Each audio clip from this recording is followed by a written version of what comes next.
Arabian নিকাব পরার সময় আমরা অনেকেই হয়তোবা এই প্রবলেমটা ফেস করেছি। তো আজকে আমি অ্যারাবিয়ান নিকাব পরার কিছু টিপস আপনাদের সাথে শেয়ার করব। তো চলুন কথা না বাড়িয়ে শুরু করা যাক। প্রথমে আমরা আমাদের পছন্দমতো হিজাব পরে নেব।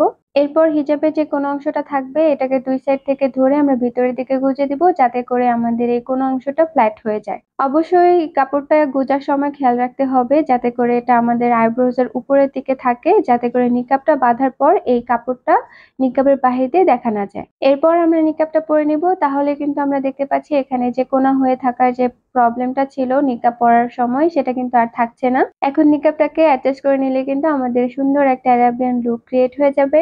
এরপর আসি আরেকটা ট্রিক্সে।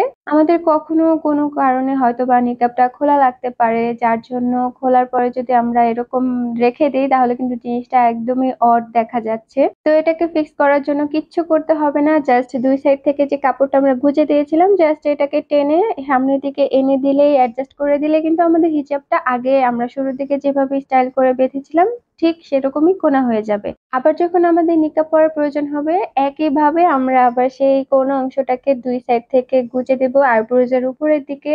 তাহলে কিন্তু আবার নিকাবটা পরলে সেই প্রবলেমটা আর থাকছে না। আবার লাগলে আবার আমরা এটা খুলে দিব। তো এটাই আমি এখানে বকবক করে বলছিলাম।